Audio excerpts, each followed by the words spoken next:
যে ঘটনাটা ফেসবুকে আমি একটা ভুল করেছি। আমি মাননীয় মুখ্যমন্ত্রীর মতো একজন ফটো দেখতে আমি তার ছবিটাকে আমি শেয়ার করেছি এবং উপরে একটা কমেন্ট লিখেছি। তার জন্য আমি সবার কাছে ক্ষমা চাইছি, আমার ভুল হয়ে গেছে। আমি শুধু লিখেছি যে বিবাহিত জীবনে পা দিচ্ছে এই বলে কংগ্রাচুলেশন লিখেছি, আর কিছু লিখিনি। তুমি কি জানতে যে আমি বুঝতে পারিনি, বিশ্বাস করুন, সত্যি বলছি। আমি ক্ষমা চাইছি সবার কাছে এবং মাননীয় মুখ্যমন্ত্রীর কাছেও আমি ক্ষমা চাইছি।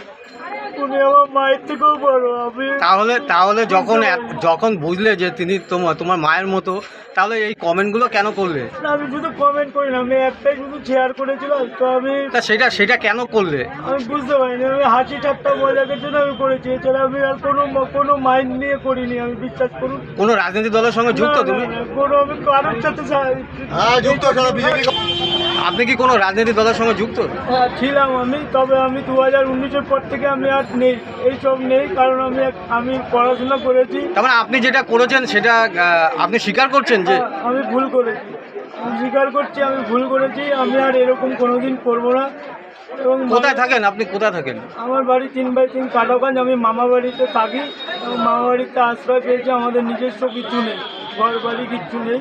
কি নাম আপনার? আমার নাম প্রসেনজিৎ মজুমদার। কবে করলেন এই পোস্টটা আপনি?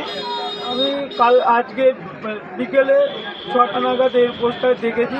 তো আমি বুঝতে পারিনি, আমি করে ফেলেছি। আমি আর এরকম এটা তো মারাত্মক অন্যায়। ভীষণ অন্যায়। বুঝতে পারছেন যে এটা? বুঝতে পারছি আমি খুব অন্যায় করেছি। তাহলে যখন বুঝতে পারছেন তাহলে সেটা কেন করলেন? আমি বুঝতে পারিনি, শিক্ষা পেয়েছি। আমি আর জীবনে কোনোদিন এইসব করবো না, ফেসবুকও করবো না। আমি ফেসবুকও ডিলিট করে দেবো দরকার হলে। কি নাম আপনার? আমার নাম প্রসেনজিৎ মজুমদার। এটা কত নম্বর ওয়ার্ড? 13 নম্বর ওয়ার্ডে। বলছি চেয়ারম্যান সাহেব, কি হয়েছে ঘটনা আপনার ওয়ার্ডে? ঘটনা হচ্ছে একটু অস্থিরতা এসছে এখানে। আমার ওয়ার্ডেরই একজন আমাদের মুখ্যমন্ত্রী মমতা ব্যানার্জির সম্বন্ধে বাজে পোস্ট করেছে। দেখুন,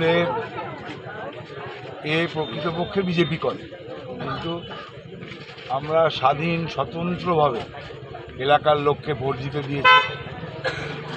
আমাদের ওপরে কেন্দ্রীয় বাহিনী তাণ্ডব করেছে। আমার দলের কর্মীরা, সমর্থকরা তারা মেনে নিয়েছে।